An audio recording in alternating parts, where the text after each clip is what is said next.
Hello friends, welcome to R K study planet. इस video में हम लोग खास तरह की रेलवे की 11,000 प्लस वाली बुक से केमिस्ट्री का अगला टॉपिक पढ़ेंगे।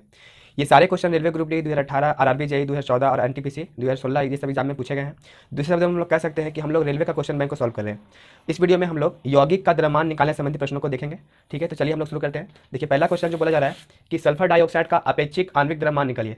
देखिए, इस तरह क्वेश्चन को सॉल्व करने के लिए हम लोग को तत्वों का परमाणु द्रव्यमान क्या होता है, कितना होता है उसका, वो सब हमको आना चाहिए। ठीक है, तभी हम लोग इस सब क्वेश्चन को हम लोग सॉल्व कर सकते हैं। जैसे कि सल्फर है, सल्फर का कितना होता है परमाणु द्रव्यमान, या फिर ऑक्सीजन है तो ऑक्सीजन का कितना होता है परमाणु द्रव्यमान। तो ये सब जो है आना चाहिए, तभी हम लोग ये सारे क्वेश्चन को सॉल्व कर पाएंगे। ठीक है, चलिए देखते हैं पहला क्वेश्चन। पहला क्वेश्चन बोल रहा है कि सल्फर डाइऑक्साइड का अपेक्षिक आणविक द्रव्यमान क्या है, उसको निकालिए। ठीक है, तो देखिए यहाँ पे मैंने पहले से इसको सॉल्व करके रखा है ताकि टाइम कम लगे। देखिए, पहला जो है यहाँ पे सल्फर है। ठीक है, सल्फर यहाँ पे सल्फर डाइऑक्साइड जो है वो सल्फर और ऑक्सीजन से मिलकर के बना हुआ है। ऑक्सीजन का 2 अणु है, सल्फर का 1। तो यहाँ पे देखिए सल्फर का परमाणु द्रव्यमान जो होता है वो 32 होता है, जबकि ऑक्सीजन कितना होता है 16 होता है। ठीक है, तो दोनों को हम लोग ऐड कर देंगे, लेकिन यहाँ देखिए कि ऑक्सीजन का जो है अणु यहाँ पे 2 है, तो 16 को 2 से मल्टीप्लाई करना होगा। तो देखिए यहाँ पे सल्फर का हो गया 32, ऑक्सीजन का होता है 16, लेकिन ऑक्सीजन का अणु है यहाँ पे 2, तो इसलिए यहाँ पे 16 दूनी हो जाएगा 32। तो 32 32 कितना हो गया 64, यानी कि ऑप्शन इसका सी हो जाएगा। ठीक है, ऑप्शन सी इसका राइट आंसर हो जाएगा। देखिए यहाँ पे यू लिखा गया है, यू का मतलब होता है यूनिफाइड मास। ठीक है, इसको हम लोग पहले एएमयू लंबा से बोलते थे, मतलब कि एटॉमिक मास यूनिट करके बोलते थे। ठीक है, लेकिन हम लोग अभी शॉर्ट में जो है इसको लिखते हैं यूनिफाइड मास। चलिए आगे देखते हैं अगला क्वेश्चन। अगला क्वेश्चन बोला जा रहा है कि पानी के सापेक्ष, यानी कि पानी यानी कि H2O के सापेक्ष आणविक द्रव्यमान की गणना कीजिए। तो यहाँ पे H2O जो बना हुआ है वो हाइड्रोजन का 2 अणु से और ऑक्सीजन का 1 अणु से मिलकर बना हुआ है। हाइड्रोजन का परमाणु द्रव्यमान 1 होता है, तो यहाँ पे देखिए हाइड्रोजन का परमाणु द्रव्यमान 1 होता है, तो यहाँ पे लेकिन हाइड्रोजन का जो अणु है वो 2 है, तो यहाँ पे 2 से मल्टीप्लाई कर देंगे तो 2 1 का 2 हो गया, जबकि ऑक्सीजन का होता है 16, तो यहाँ पे 16 लिख देंगे। ठीक है, सिर्फ इसका परमाणु द्रव्यमान लेना है। तो देखेंगे यहाँ पे तो 2 1 का 2, तो यहाँ हो गया 16। ठीक है, और 16 और 2 कितना हो गया 18, यानी कि ऑप्शन इसका बी हो जाएगा। ठीक है, चलिए आगे देखते हैं तीसरा नंबर क्वेश्चन। तीसरा नंबर बोला रहा है कि कार्बन मोनोऑक्साइड, ठीक है, कार्बन का 1 अणु, ऑक्सीजन का 1 अणु, कार्बन मोनोऑक्साइड का सूत्र का इकाई द्रव्यमान कितना होगा उसको बताना है। ठीक है, यानी कार्बन मोनोऑक्साइड का सापेक्ष द्रव्यमान क्या है उसके बारे में बताना है हम लोग को। ठीक है, देखिए ऑक्सीजन का हो गया कितना 16, ठीक है, कार्बन का होता है 6, जबकि परमाणु द्रव्यमान का 12, तो हमको परमाणु द्रव्यमान ही लेना है। देखिए कार्बन का हो गया 12, ऑक्सीजन का हो गया 16, तो 12 16 कितना हो गया 28। ठीक है, बहुत ही सिंपल है, सिर्फ इसका परमाणु द्रव्यमान आना चाहिए।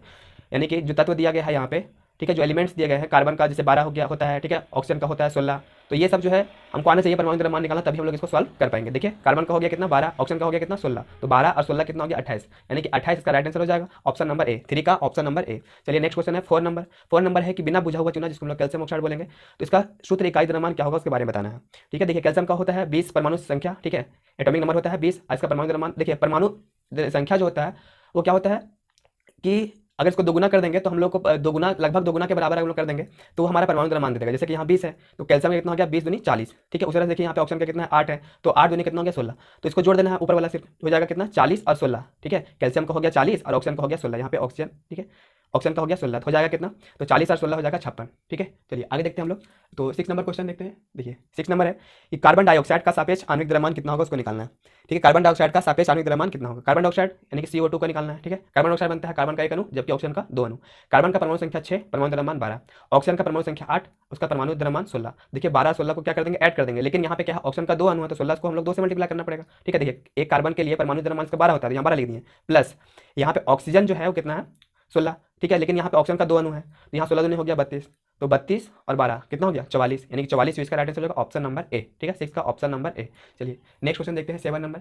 तो 7 नंबर है आपके स्क्रीन पर, क्या है क्वेश्चन 7 नंबर कि डैश H2SO4 यानी कि सल्फ्यूरिक एसिड का आणविक द्रव्यमान कितना होगा उसको निकालना है। ठीक है, तो यहाँ पे सल्फ्यूरिक एसिड जो है H2SO4 वो किस किस तत्व से मिलकर के बना हुआ है, तो हाइड्रोजन से, सल्फर से और ऑक्सीजन से। हाइड्रोजन का 2 अणु, सल्फर का 1 अणु, ऑक्सीजन का 4 अणु।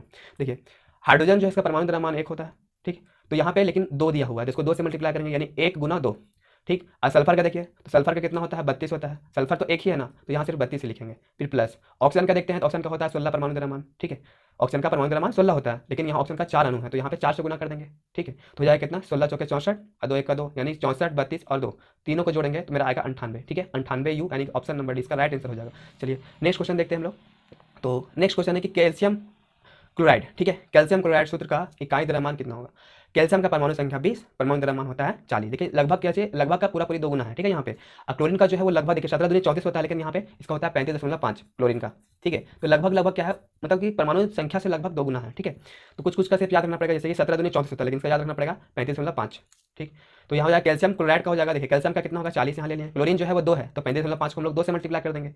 ठीक है, तो यहाँ पे कितना हो जाएगा, तो 40 और 35 दूना 70 होता है, और बाकी कितना हो जाएगा 5 10 मतलब एक और बढ़ जाएगा, तो 71 हो गया। ठीक है, तो 71 और 40 कितना हो जाएगा 111, 111 यू, यानी कि ऑप्शन नंबर इसका बी राइट आंसर हो जाएगा 8 का। ठीक है, 9 नंबर देखते हैं हम लोग। तो 9 है कि NaCl, ठीक है, नमक है, साधारण नमक का सूत्र है, उसका हम लोग को निकालना है इकाई द्रव्यमान का सूत्र निकालना है, ठीक है, मतलब इकाई द्रव्यमान निकालना, सिंपल सा हम लोग बोल सकते हैं। देखिए यहाँ पे कितना, सोडियम का 11 होता है परमाणु संख्या, परमाणु द्रव्यमान इसका लगभग 2 गुना, ठीक है, तो इसका होता है 23, सोडियम का कितना होता है 23, और 17 होता है किसका, क्लोरीन का, तो इसका परमाणु द्रव्यमान का 2 गुना हो जाएगा, 17 दूनी हो जाएगा 34, ठीक है, लेकिन यहाँ पे 35.5 होता है, ये याद रखना पड़ेगा, ठीक है। तो देखिए यहाँ पे हो गया 23 और यहाँ हो गया 35.5, तो दोनों को ऐड कर देंगे, कितना होगा 58.5 U, यानी कि ऑप्शन नंबर इसका 9 का हो जाएगा डी, ठीक है, 9 का हो जाएगा डी। उसके बाद देखते हैं 10 दिया हुआ है कि एक परमाणु द्रव्यमान की इकाई किसके बराबर होता है, यानी 1 mu बराबर कितना होता है, ठीक है, तो 1 mu बराबर 1.6 इंटू 10⁻27 kg, ठीक है, ये लगभग जो है वो किसके द्रव्यमान के बराबर है, तो न्यूट्रॉन और प्रोटॉन के द्रव्यमान के बराबर है, ठीक है। 6 के बाद ही कुछ का अंतर होता है, 2 7 ये सब करके थोड़ा सा कुछ अंतर होता है, लेकिन अधिकतर देखेंगे तो अगर आपको याद होगा परमाणु द्रव्यमान किसका, प्रोटॉन का, न्यूट्रॉन का, तो इतना ही लगभग होता है, ठीक है। तो 1 mu बराबर कितना होगा 1.6 इंटू 10⁻27 kg, ठीक है। तो आगे जितना भी क्वेश्चन है सारा क्वेश्चन जो है ऑप्शनल क्वेश्चन है, तो हम लोग देखते हैं एक एक करके देखते हैं, इसको हम लोग टिक मारने वाला है। अगला प्रश्न क्या बोलता है कि जल का विशुद्ध रूप है, ठीक है, यानी कि जल का विशुद्ध रूप मतलब जल का शुद्ध रूप बोला जा रहा है। क्या होता है जल का शुद्ध रूप, आपको पता होगा क्या होता है, वर्षा का जल सबसे शुद्ध होता है, ठीक है। चलिए नेक्स्ट क्वेश्चन देखते हैं हम लोग। तो अगला क्वेश्चन है 12 कि कठोर जल साबुन के साथ पर्याप्त झाग नहीं उत्पन्न करता है, क्योंकि आंसर होगा इसमें से कैल्शियम और मैग्नीशियम के बाइकार्बोनेट घुले हुए रहते हैं, यानी कि कैल्शियम और मैग्नीशियम के जो लवण होते हैं बाइकार्बोनेट वह घुले हुए रहते हैं, ठीक है। चलिए नेक्स्ट क्वेश्चन देखते हैं हम लोग। कठोर जल के संबंध में कौन सा कथन गलत है, ठीक, तो इसका आंसर हो जाएगा कि कठोर जल जो होते हैं आयरन पायराइड की उपस्थिति का, ये गलत है, जबकि देखिए यहाँ कठोर जल जो है वो झाग नहीं बनाता है, ये सही बात है, ठीक है। साबुन के साथ घिसता है, ठीक है, साबुन अधिक घिसता है उसमें, क्योंकि झाग नहीं बनाता है तो साबुन को ज़्यादा रगड़ना पड़ेगा, ठीक है। और क्या होता है कि मैग्नीशियम के बाइकार्बोनेट घुले हुए रहते हैं, तो ये भी सही है, बाकी डी जो है वो क्या होगा, गलत होगा, ठीक है। चलिए नेक्स्ट क्वेश्चन देखते हैं। चलिए देखते हैं 14 नंबर कि वह जल जो साबुन के साथ रगड़ने पर शीघ्रता से अधिक झाग बना देता है, उसको हम लोग क्या बोलते हैं, तो उनको हम लोग मृदु जल बोलते हैं, ठीक है। देखते हैं 15 नंबर क्वेश्चन। कैल्शियम बाइकार्बोनेट कठोर जल का एक नमक है, इसका रासायनिक नाम क्या है। तो कैल्शियम कार्बोनेट का सूत्र देखिए क्या होता है, CaHCO3 कहाँ दिख रहा है, तो ऑप्शन नंबर सी में दिख रहा है, ठीक है, CaHCO3 होल ट्वाइस, यहाँ पे हो जाएगा सी नंबर आंसर। आगे देखते हैं अगला क्वेश्चन है कि खारे पानी में निम्नलिखित में से क्या उपस्थित नहीं होता है। खारे पानी में क्या नहीं होता है, तो एल्युमिनियम नहीं होता, बाकी क्या क्या होता है, क्लोरीन होता है, सोडियम होता है, ठीक है, और कैल्शियम भी होता है, आंसर हो जाएगा बी नंबर। चलिए आगे देखते हैं हम लोग। जल की कठोरता किसकी उपस्थिति से होती है, तो जल की कठोरता जो होती है मैग्नीशियम बाइकार्बोनेट की उपस्थिति से होती है। 18 नंबर देखते हैं कि जल की कठोरता किसके कारण होती है, तो जल की कठोरता जो होती है कैल्शियम बाइकार्बोनेट के कारण होती है, कैल्शियम बाइकार्बोनेट यानी कि CaHCO3 होल ट्वाइस, ठीक है। आगे देखते हैं हम लोग। अगला क्वेश्चन है कि कैल्शियम बाइकार्बोनेट कठोर जल में लवण है, उसका रासायनिक नाम क्या है। तो कैल्शियम बाइकार्बोनेट का सीधा सिंपल सा हम लोग को फार्मूला पूछा जा रहा है, आंसर हो जाएगा सी नंबर यानी कि CaHCO3 होल ट्वाइस, ठीक है। ये ऊपर भी था क्वेश्चन। अगला है 20 नंबर। जब किसी जल की कठोरता उबालने से दूर हो जाए तो उसको हम लोग क्या बोलते हैं, उस कठोरता को क्या बोलते हैं, उसकी प्रकृति कैसी होगी, तो अस्थायी होगी, ठीक है, अस्थायी होगी, उनको दूर कर सकते हैं, क्या होगी, अस्थायी हो जाएगी।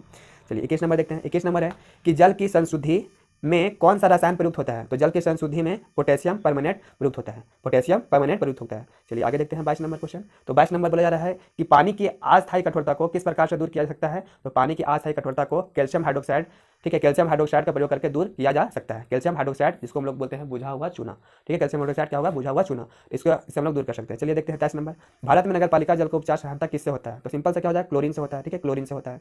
चलिए आगे देखते हैं, ये आपको पता होगा क्लोरीन से होता है। उसके बाद है 24 नंबर की निम्नलिखित में से कौन सा एक तत्व नहीं है, ठीक है, एक तत्व नहीं है। देखिए यहाँ पे है ऑक्सीजन, तो ऑक्सीजन क्या है, तो ऑक्सीजन एक तत्व है, ठीक है। उसके बाद है क्लोरीन, तो क्लोरीन भी क्या है, एक तत्व है, ठीक है। उसके बाद हो गया सिलिकॉन, सिलिकॉन जो है वो भी क्या है, एक तत्व है। तो यहाँ पे देखिए संगमरमर है, संगमरमर यहाँ पे बोला जा रहा है, यानी कि कैल्शियम कार्बोनेट, ठीक है, यानी कैल्शियम कार्बोनेट क्या हो जाएगा, एक यौगिक हो जाएगा, कैल्शियम कार्बोनेट क्या हो जाएगा, एक यौगिक हो जाएगा। तो देखिए कैल्शियम यहाँ पे एक यहाँ पे क्या है, तो तत्व है, ठीक है, जबकि CO3 ये क्या हो गया, कार्बोनेट का, ठीक है। तो यहाँ पे ये जो है दो या दो से अधिक तत्वों से मिलकर के जो बनता है उसको हम लोग यौगिक बोलते हैं, ठीक है। तो यहाँ पे ये कैल्शियम कार्बोनेट ये यौगिक है, यानी संगमरमर का राइट आंसर हो जाएगा कि यह तत्व नहीं है। चलिए देखते हैं अगला क्वेश्चन। 25 नंबर है कि निम्नलिखित में से किसे जुड़वा खनिज कहते हैं, आंसर हो जाएगा सीसा और जस्ता को हम लोग जुड़वा खनिज कहते हैं, ठीक है। उसके बाद है 26 नंबर, किस तत्व का परमाणु सबसे छोटा होता है, आंसर हो जाएगा हीलियम का परमाणु जो होता है सबसे छोटा होता है। 27 नंबर है एक जल नमूना भारी जल, इसको हैवी वाटर बोलते हैं, ठीक है, भारी जल कहा जाता है क्योंकि वह क्या करता है, तो वह पेय जल से भारी होता है, ठीक है। देखिए जो हम लोग पानी पीते हैं उसका जो फार्मूला होता है वो होता है H2O, जबकि भारी जल जो होता है उसका होता है D2O यानी कि ड्यूटेरियम ऑक्साइड, ठीक है, कितना होता है, ड्यूटेरियम ऑक्साइड होता है। चलिए आगे देखते हैं हम लोग। तो अगला क्वेश्चन है 27 नंबर हो गया। उसके बाद देखते हैं हम लोग ये 29 नंबर 29 नंबर है कि भारी जल का आणविक सूत्र क्या है, भारी जल का आणविक सूत्र, ठीक है। तो इसका अभी हमने बताया क्या होगा आंसर D2O यानी ड्यूटेरियम ऑक्साइड, ए नंबर हो जाएगा, ठीक है। 30 नंबर देखते हैं कि समुद्री जल में किस तत्व का प्रचुरता होता है। तो समुद्री जल में जो है वो क्लोरीन की मात्रा ज़्यादा होती है, ठीक है, यानी कि इसीलिए खारे लगता है। ये हो जाएगा क्लोरीन की मात्रा, ठीक है। किसकी प्रचुरता ज़्यादा होती है, तो क्लोरीन की। देखिए ये बहुत बार क्वेश्चन पूछा गया है, ठीक है। यहाँ 2002, 2003, 8, 2005 जैसे में पूछा गया। देखिए लोहे पर पाइप के जंग से बचाने के लिए अक्सर उन पर जस्ते की एक परत चढ़ा दी जाती है। यह प्रक्रिया जो है वो क्या कहलाता है, तो गैल्वेनाइजिंग कहलाता है, यानी कि हिंदी में बोलेंगे तो जस्तीकरण कहलाता है। ऑप्शन नंबर इसका सी राइट आंसर हो जाएगा। चलिए आगे देखते हैं। गैल्वेनाइज्ड लोहा जो है, गैल्वेनाइज्ड लोहा वो किस धातु के पतली परत चढ़ाई जाती है, उस पर कौन सा धातु का पतली परत चढ़ाया जाता है, ये बोला जा रहा है। तो जस्ते का, ठीक है, जस्ते का यानी कि जिंक का परत चढ़ाया जाता है उस पर, ठीक है। उसके बाद देखते हैं कि प्लास्टिक, इसके बाद है कि प्लास्टिक बोतल या बाल्टी बनी होती है, प्लास्टिक की बोतल या बाल्टी जो होती है वो किसकी बनी होती है, तो आंसर हो जाएगा पॉलीविनाइल क्लोराइड, ठीक है, पॉलीविनाइल क्लोराइड, पीवीसी, ठीक है, पीवीसी इसका बना होता है, ठीक है। तो पॉलीविनाइल क्लोराइड हो जाएगा। चलिए देखते हैं 34 नंबर क्वेश्चन। 34 नंबर बोला रहा है कि निम्नलिखित में से कौन सा समक्षारीय ऑक्साइड है। तो समक्षारीय ऑक्साइड है यहाँ पे कौन सा हो जाएगा, ऑप्शन नंबर बी हो जाएगा, ठीक है, यानी Na2O यानी कि सोडियम ऑक्साइड Na2O, ठीक है। चलिए देखते हैं अगला प्रश्न। अगला प्रश्न देखिए यहाँ पे बोला है कि क्षारीय ऑक्साइड, धातु के जो ऑक्साइड होते हैं वो क्षारीय होते हैं, ठीक है। 34 नंबर बोला जाता है कि धातु के ऑक्साइड जो होते हैं वो क्या होते हैं, क्षारीय होते हैं। तो यहाँ देखिए NaO था, ठीक है, Na2O था। यहाँ पे सोडियम जो है वो क्या है, धातु है, ठीक है। तो ये क्या होगा, समक्षारीय हो जाएगा, ठीक है, समक्षारीय। इसको हम उभयधर्मी ऑक्साइड भी बोल सकते हैं, ठीक है, उभयधर्मी ऑक्साइड। चलिए आगे देखते हैं हम लोग। निम्नलिखित में से कौन सा तत्व तनु अम्ल में से हाइड्रोजन को विस्थापित करता है। तो यहाँ पे जो है सीधा सिंपल सा यहाँ पे क्वेश्चन जो दिया गया है वो सक्रियता श्रेणी से दिया गया है, ठीक है, सक्रियता श्रेणी से दिया गया है। और इसका आंसर हो जाएगा ई नंबर। देखिए हाइड्रोजन जो है, हाइड्रोजन के नीचे सब आने वाले धातु, जैसे कि एल्यूमिनियम जो है वो हाइड्रोजन के नीचे आता है, ठीक है। हाइड्रोजन जो है जैसे एल्यूमिनियम हाइड्रोजन के नीचे आता है। उसके बाद तांबा भी क्या होता है, हाइड्रोजन के नीचे आता है, ठीक है। चांदी भी क्या होता है, हाइड्रोजन के नीचे आता है। और उसके बाद सोना जो है Au वह भी क्या होता है, तो नीचे ही आता है। Au भी क्या होता है, नीचे आता है। लेकिन यहाँ पे देखिए लोहा जो है Fe वो हाइड्रोजन के ऊपर आता है, यानी कि Fe जो है वो बहुत ज़्यादा अभिक्रियाशील है हाइड्रोजन से, तो यानी कि हाइड्रोजन को लोहा जो है वो विस्थापित कर देगा, यानी कि ऑप्शन इसका ई हो जाएगा, लोहा, ठीक है, लोहा। उसके बाद देखते हैं हम लोग 36 नंबर क्वेश्चन है कि निम्नलिखित में से कौन सा तत्व कार्बनिक यौगिक में मौजूद रहता है, कौन सा तत्व कार्बनिक यौगिक में मौजूद रहता है, ठीक है। कार्बनिक में क्या रहेगा, कार्बन रहेगा। कार्बनिक यौगिक किसको कहते हैं, जिसमें कार्बन की मात्रा होती है। तो यानी क्या हो जाएगा इसका right answer A number, carbon होगा। 37 नंबर है कि सबसे अधिक संख्या में यौगिक निम्न तत्व के होते हैं, कौन से तत्व के होते हैं। तो सबसे ज्यादा मात्रा में जो प्रकृति में तत्व पाए जाते हैं वो कार्बनिक यौगिक होते हैं, यानी कार्बन के यौगिक होते हैं। आंसर हो जाएगा सी नंबर, ठीक है। उसके बाद है 38 नंबर कि निम्नलिखित कौन सी प्रक्रिया हाइड्रोजन गैस उत्पन्न करती है, ठीक है, हाइड्रोजन गैस कौन से उत्पन्न करती है। तो यहाँ पे देखिए आंसर हो जाएगा ये सभी, यानी कि जल का विद्युत अपघटन करेंगे H2O, तो यहाँ पर भी क्या हो जाएगा, हाइड्रोजन अलग हो जाएगा ऑक्सीजन से। तप्त लोहे पर भाप से गुजरना, ठीक है, लोहे का जल से अभिक्रिया, यानी कि कोई भी धातु जो है जल से अभिक्रिया करती है तो उसमें हाइड्रोजन गैस मुक्त होता है, यानी ऑप्शन बी इसका सही आंसर है। अम्ल का जस्ते से, ठीक है, यानी कि जस्ता यहाँ जिंक जो हो गया, जिंक का हाइड्रोक्लोरिक एसिड से, तो यहाँ पर भी क्या होता है, हाइड्रोजन गैस उत्पन्न होता है, यानी ऑप्शन डी हो जाएगा। ये सभी क्या होते हैं, तो हाइड्रोजन गैस उत्पन्न करते हैं। चलिए आगे देखते हैं हम लोग 39 नंबर क्वेश्चन। 39 नंबर है कि निम्नलिखित में से कौन सा एक सबसे भारी तत्व निकल का समूह का है, ठीक है, निकल का समूह का है, यानी ऑप्शन नंबर ए हो जाएगा, ठीक है, निकल का समूह का है, तो हो जाएगा ए नंबर।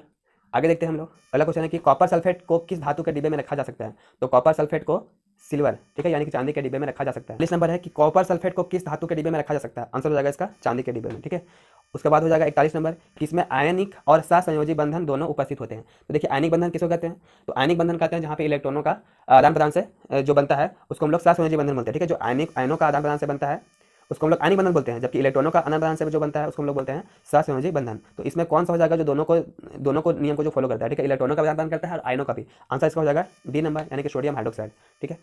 आगे देखते हैं हम लोग 42 नंबर देखते हैं। 42 नंबर है कि निम्नलिखित का मिलान करें एवं सही विकल्प का चयन कीजिए, ठीक है। तो यहाँ पे देखिए कि किसको क्या बोलते हैं उसके अनुसार से यहाँ बोला जा रहा है, ठीक है। देखिए पहला जो है वो ठोस कार्बन डाइऑक्साइड को हम लोग शुष्क बर्फ कहते हैं, ठीक है, शुष्क बर्फ।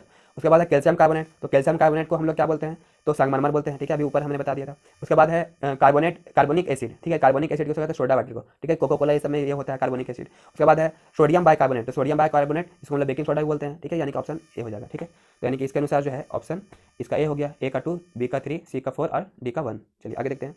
अगला क्वेश्चन है 43 नंबर। 43 नंबर है कि सोडियम कार्बोनेट के निर्माण के लिए साल्वे प्रक्रिया के प्रयोग में लाई जाने वाली कच्ची सामग्री का में शामिल होते हैं। तो ठीक है, तो सोडियम कार्बोनेट का निर्माण करना है तो वह जो है एक प्रक्रिया होती है साल्वे प्रक्रिया। तो उसमें जो है कौन सा क्या क्या रहता है हमारे पास, तब हम लोग इसको बना सकते हैं सोडियम कार्बोनेट को। तो यहाँ देखिए क्या होना चाहिए सोडियम कार्बोनेट में, तो अमोनिया होना चाहिए, और ठीक है, अमोनिया और कार्बन डाइऑक्साइड, ठीक है, अमोनिया और कार्बन डाइऑक्साइड कच्ची सामग्री के रूप में प्रयोग में लाई जाती है। चलिए आगे देखते हैं हम लोग। कैल्शियम कार्बोनेट में कार्बन का प्रतिशत कितना होता है, कैल्शियम कार्बोनेट में कार्बन का प्रतिशत कितना होता है, तो यहाँ पे आंसर हो जाएगा डी नंबर, यानी कि 12 होता है, ठीक है, कार्बन का प्रतिशत कितना होता है, 12 होता है। उसके बाद है हड्डियों और दांतों का मुख्य संगठक क्या है, तो हड्डियां और दांत जो होती है वो किसकी बनी होती है, कैल्शियम फास्फेट की बनी होती है, डी नंबर हो जाएगा।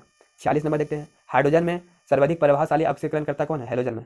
तो यहाँ हो जाएगा हाइड्रोजन किसको बोलते हैं, तो ये हो गया, ठीक है, फ्लोरीन, क्लोरीन, फिर कल, ठीक है, बाहर यानी कि Br, तो फ्लोरीन, क्लोरीन, ब्रोमीन, ये सब क्या हो गया, तो फ्लोरीन, क्लोरीन, ब्रोमीन जो ये सब हैलोजन समूह कहलाते हैं। तो यहाँ पे आंसर जो हो जाएगा इसका ये हो जाएगा, ठीक है, यानी कि फ्लोरीन सबसे ऑक्सीकरण करता कौन सा है, तो फ्लोरीन है।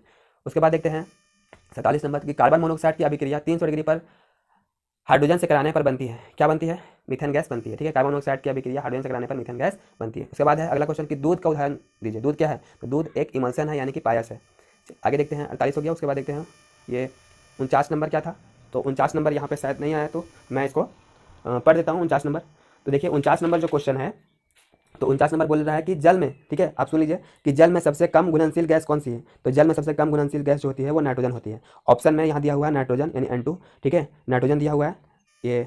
उसके बाद है NH3 यानी अमोनिया, कार्बन डाइऑक्साइड और हाइड्रोक्लोरिक एसिड है, तो सबसे कम घुलनशील क्या होगा, नाइट्रोजन होगा, ठीक है। और लास्ट इसका है क्वेश्चन कि 50 नंबर कि एक तत्व जो है X है, ठीक है, तो ये तत्व जो है यहाँ पे देखिए जहाँ जहाँ X है वहाँ पे क्या भराएगा उसका आंसर हमको बताना है, ठीक है। तो यहाँ पे देखिए नाइट्रोजन क्लोराइड हो गया और यहाँ पर भी क्या है N2 है, तो जहाँ जहाँ X है वहाँ पे क्या भरा जाएगा, तो नाइट्रोजन भरा जाएगा। इस तरह हम लोग कुल मिलाकर 50 क्वेश्चन इसमें से देख लेंगे इस वीडियो में। उसके बाद जो है इसमें देखिए 112 क्वेश्चन है, तो 112 क्वेश्चन है उसको हम लोग अगला वीडियो में करेंगे इसके बाद, ठीक है। चलिए फिर मिलते हैं हम लोग अगले वीडियो में। इस वीडियो को देखने के लिए आपका बहुत बहुत धन्यवाद।